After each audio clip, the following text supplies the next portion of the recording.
ગોધરા લઘુમતી વિસ્તાર પશ્ચિમ વિસ્તારના જે વિકાસના કામો પૈકી ગોધરા નગરપાલિકાએ 15મું નાના પંચ 2022માં 25/2/2022 જે હુકમ કરેલ છે તેમાં ગોધરા પશ્ચિમ વિસ્તારના જહોરપુરા, ભુયા મોલ્લા, રેલવે સ્ટેશન,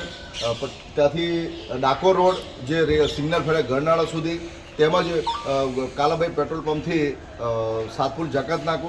જકાતનાકાથી એમઈટી સ્કૂલ અને એશિયાનું સૌથી મોટું જે કબ્રસ્તાન છે એ કબ્રસ્તાન આગળ 5000થી ઉપરાંત વિદ્યાર્થીઓ જ્યાં અભ્યાસ કરે છે ત્યાંથી સાતપુર જકાતનાકા સુધી એને ટેન્ડરિંગ કરવામાં આવેલું છે નગરપાલિકા તરફથી, પરંતુ એને છેલ્લા 6 મહિનાથી કોન્ટ્રાક્ટર જે છે એ ખોદકામ કરીને ચાલ્યા ગયેલા છે. અમે આજે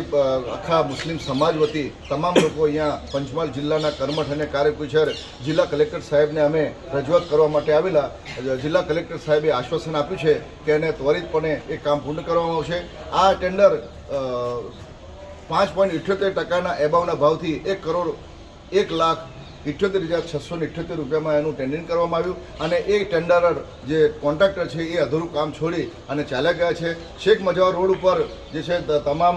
મોટાભાગના ઉદ્યોગો, કારખાનાઓ અને તમામ સોસાયટીમાં અવરજવર કરવાનો મુખ્ય માર્ગ હોય અને ત્યાંથી અંતિમ વિધિ કરવા માટે, દફન વિધિ માટે જ્યારે જતા હોય ત્યારે મૈયતનો મલાજો પણ જરવાતો નથી. એના માટે અમે રજૂઆત કરવા માટે આવેલા અને પંચમહાલ જિલ્લાના કલેક્ટર સાહેબ એમને આશ્વાસન આપ્યું છે કે અમે સ્થળ મુલાકાત પણ કરીશું અને એમના હુકુમતના તાબાના અધિકારીઓને પણ એમને તાકીદ કરી અને